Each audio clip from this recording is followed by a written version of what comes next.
De frente.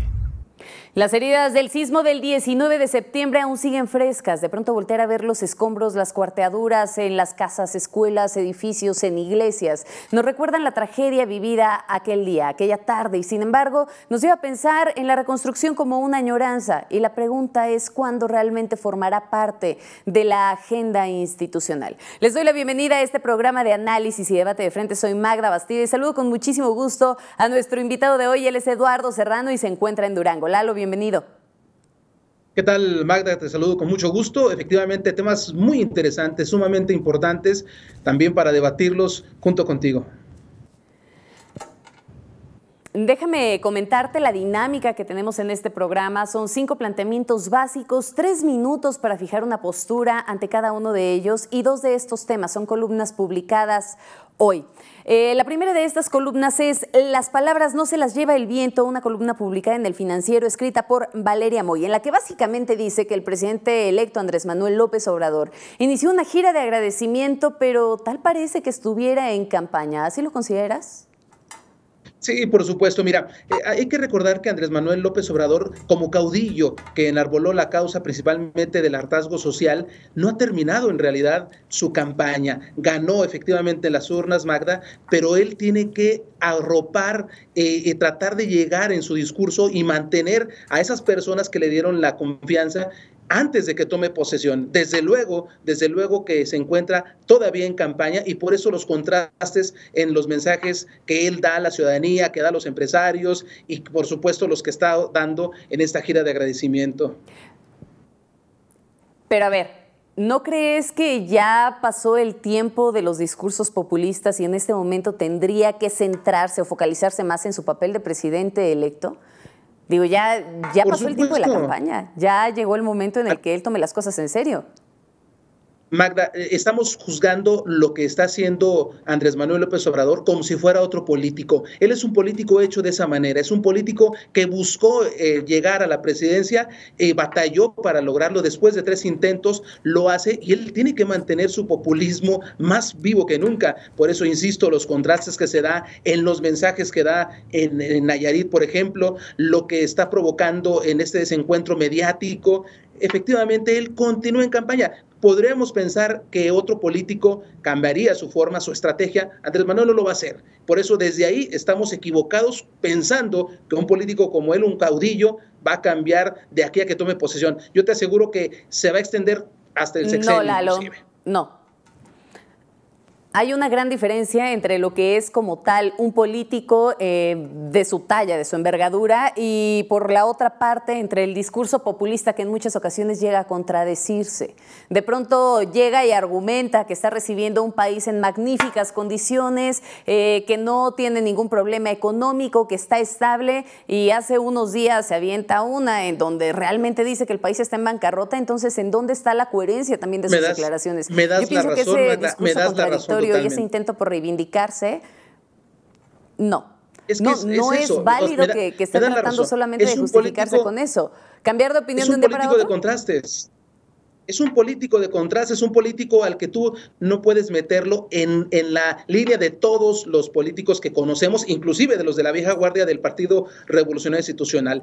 Andrés Manuel López Obrador es un populista que llegó para imprimir un sello diferente. Hay una gran diferencia entre los contrastes y la coherencia de sus palabras y la coherencia de sus ideas. No está teniendo coherencia con lo que había dicho. Y justamente esa es parte de lo que está mencionando Valeria Moy en su columna, ¿no? Que dice, deberían de darse cuenta de que la campaña ya terminó, que no solo tendrá que manejar las expectativas, sino también que tendrá que manejar billones de pesos en presupuesto y tendrán que manejar responsabilidad de instituciones a su cargo. Las palabras no se las lleva el viento y eso lo tendría que saber Lalo. La segunda columna, el Congreso de Morena contra la educación de Héctor Aguilar Camín, una columna publicada en Milenio, en donde dice que fue un momento particularmente loco, el momento en el que la bancada de Morena, que ya es mayoría absoluta en la Cámara de Diputados, tomó la tribuna para irrumpir sesión y pedir que las evaluaciones a los docentes pues se vayan para abajo. Así es, mira, aquí estamos mal y por eso, enlazado a la columna anterior, estamos viendo los contrastes que se dan no solamente con la propia persona de Andrés Manuel, sino también con los seguidores y los que lo llevaron o los que lo acompañaron más bien a llegar al triunfo electoral el pasado 1 de julio. Este es un tema muy delicado porque lo que están provocando la bancada de Morena, este mayoriteo, es ir contra la ley. Eso sí daña sensiblemente la política de nuestro país. Una de las reformas estructurales que tanto cantó Enrique Peña Nieto en un sexenio decadente totalmente, no solamente por los tiempos, sino por los logros pírricos que pudo entregar a nuestra nación, pues se ve plasmado precisamente en este desencuentro con la propia autoridad que está promoviendo Morena. Una caída ya anunciada de manera anticipada por la lideresa Elbester Gordillo, que lo anticipó, si tú recuerdas, el 20 de agosto, ella anunció la caída y yo creo que ese es el comienzo de ello.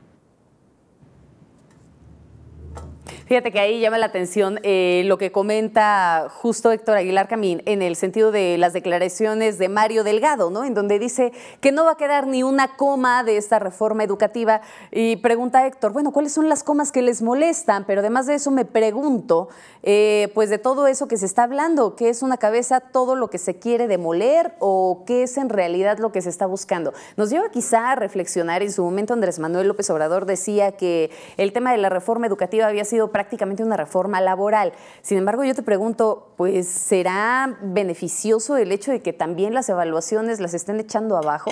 En las empresas, si tú lo sabes bien, no se aplica de esta manera. Si en una evaluación no sales bien, tienes serios problemas. No, mira, ya lo vimos, los maestros necesitan ser evaluados, necesita mejorarse la calidad educativa y desde luego la reforma tiene algo bueno, tiene algo que rescatable, lo dijo el propio Esteban Moctezuma, quien será el próximo secretario de Educación, y en ese sentido empiezan lo que insisto, las contradicciones con una persona que es un caudillo, que no lo pueden ver como político. Si lo calificamos en ese sentido, estaremos en un error constante. La reforma educativa que está comenzándose a derrumbar, yo creo que el primer golpe a una de las patas que sostiene esta reforma estructural, pues lo estamos viendo precisamente. Veremos también próximamente una modificación que va a tener mucho de la actual reforma, pero ya con un sello distinto, que es el que le imprima Morena y desde luego de manos de su salvador, de su Mesías, Andrés Manuel López Obrador.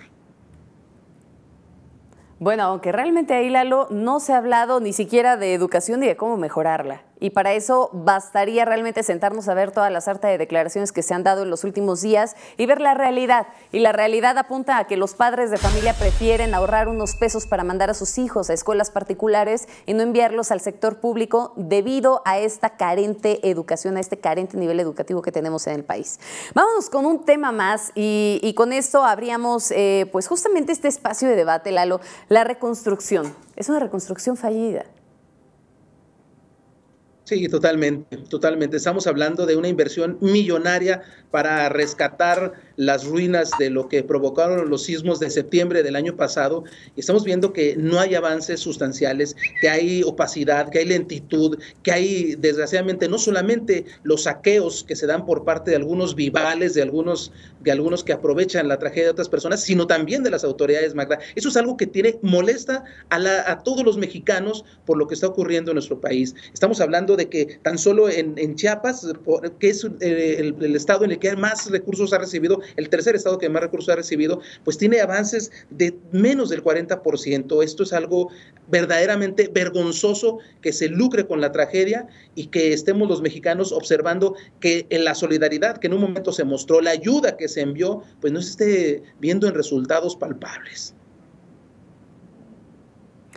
Era impresionante la forma en la que luego del sismo del 19 de septiembre del 2017 salió Enrique Peña Nieto a decir en cuánto tiempo estaría lista la reconstrucción, por lo menos de estos estados que mencionas, Chiapas y Oaxaca. Y él decía que para el primer trimestre de este año, del 2018, ya estaría prácticamente todo reconstruido. Ya estamos finalizando el 2018, siguen temas pendientes y lo más preocupante de eso es que se encuentran sin reglamento de construcción el 93% de los municipios que resultaron afectados por este sismo del 19 de septiembre, además del 7 de septiembre del año pasado.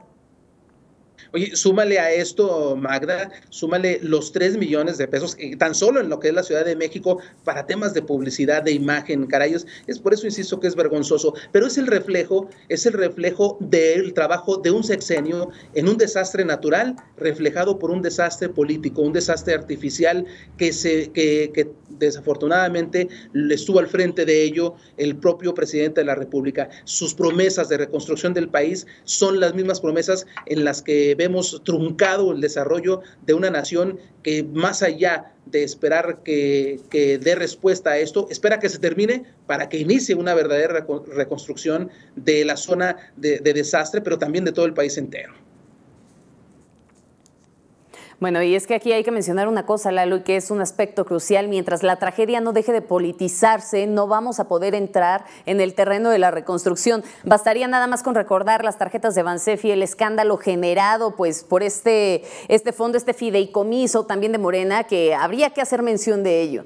Qué bueno que existan buenas intenciones, sin embargo, en los asuntos de reconstrucción, en los asuntos que involucran directamente dinero, se requiere transparencia y lo peor del caso es que la gente sigue con la necesidad, requiere medidas urgentes para poder reconstruir sus viviendas.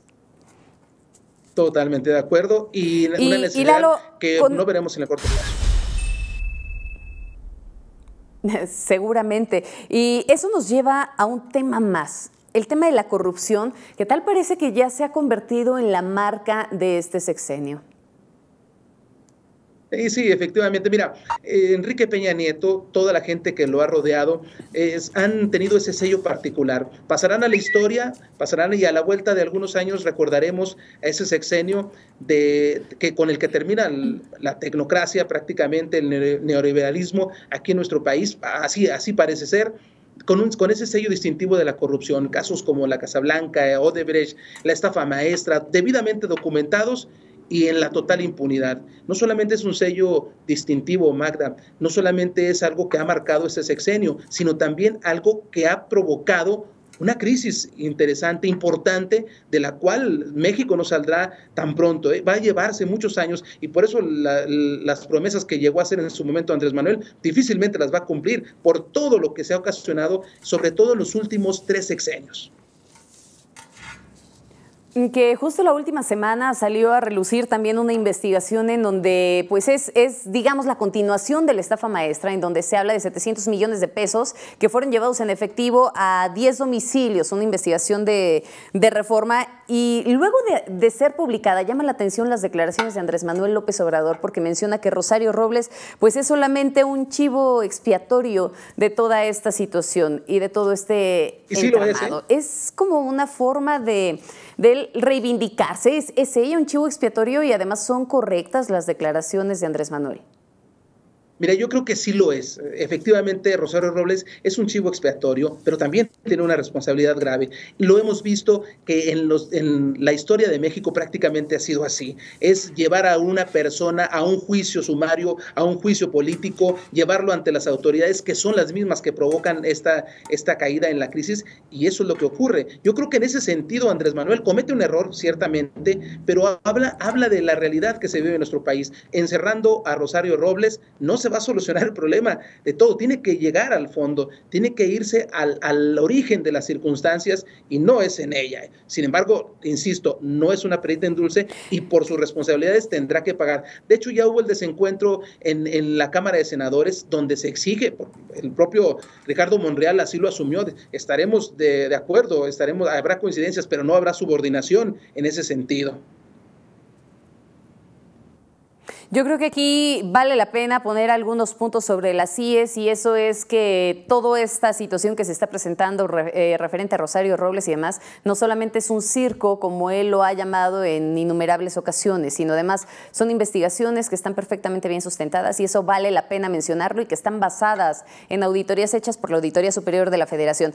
Ahora bien, a mí sí me parece un intento de lavarse las manos respecto a lo que vaya a pasar referente a este tema. Por una parte, es un gesto de cortesía para el gobierno actual, y por el otro, pues también deja ver entre algunas líneas o leer entre líneas que pudiera llegar a haber impunidad. Sin embargo, sí menciona algo fundamental y tú lo acabas de poner sobre la mesa. Es Esto forma parte de todo un sistema de corrupción que se tiene que echar abajo para poder avanzar en este país y poder combatir el 97% de impunidad que tenemos. Ahora, siguiendo con los temas de Andrés Manuel, como presidente electo, y hablábamos de ello en una columna, ¿no? Como presidente electo, pues ya no tendría que estar prácticamente en campaña. De pronto sus declaraciones se contradicen. ¿México está en bancarrota, Lalo?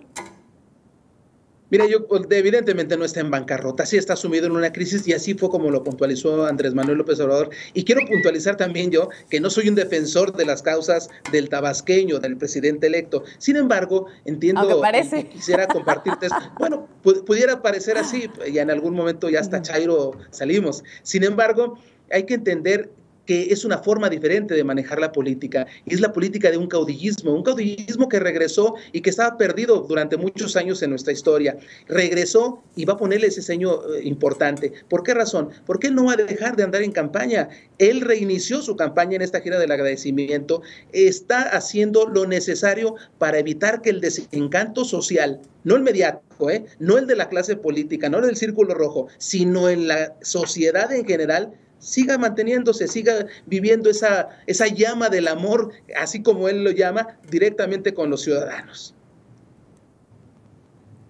Es un discurso que busca anticipadamente justificar lo que pudiera llegar a pasar, Lalo, y en este caso el toro se agarra por los cuernos, no hay más, no se le puede estar dando la vuelta. No es lo mismo que sea un político cualquiera que sea el presidente electo de este país, y el peor enemigo que tiene Andrés Manuel López Obrador, y eso se ha dicho durante mucho tiempo, es él mismo y son sus palabras, estas contradicciones en las que de pronto entra. Dices, es un político que así funciona, pero hay una cosa muy diferente entre... No lo juzgues así igual, como todos los políticos, no lo puedes meter en el mismo molde de todos los políticos. No es juzgar, lo que yo estoy mencionando... Lo que yo estoy mencionando es que lo que no es válido es estar contradiciendo como tal sus acciones y sus palabras. Ahora, está hablando del tema de la bancarrota, salieron varios empresarios a decirle, no, es muy diferente que él pueda llegar y decir, a ver, estamos apretados en cuestiones de dinero, estamos apretados, probablemente no podremos llegar a cumplir parte de las demandas como él sí lo puntualizó, pero en el momento una declaración trasciende, y lo decíamos en la columna, las palabras no se las lleva el viento. Es que es un tema gravísimo, Lalo. Pero realmente cuando te pones a analizar las palabras, el impacto que pueden generar, incluso en los mercados internacionales, las consecuencias van más allá. Magda, estamos pensando en un Andrés Manuel como si fuera presidente de la nación y todavía no lo es. Él toma posesión al cargo el 1 de diciembre. No podemos pensar que lo mismo que está haciendo ahorita en su campaña extendida va a hacerlo a partir del 1 de diciembre. Si lo pensamos así, estamos totalmente equivocados. Exacto. Muchos de los temas van a cambiar. Todavía no lo es. ¿Y sabes cuánto tiempo lleva marcando la agenda nacional? Muchísimo tiempo. Y todavía no es presidente. Tú mismo lo has dicho. Sin embargo, sus palabras están teniendo eco. Y esas son las consecuencias en las que él se tendría que poner a pensar. Ser más mesurado. Bien, yo considero que estamos anticipándonos a algo que no está o que no ha ocurrido todavía. Y eso es el problema en el tema mediático. En el tema social, ¿ha perdido, ha bajado su popularidad? ¿Lo has visto? Desde luego que no. No, para nada, al contrario, se sigue refrendando. A lo que yo me refiero es, necesita tener un discurso coherente.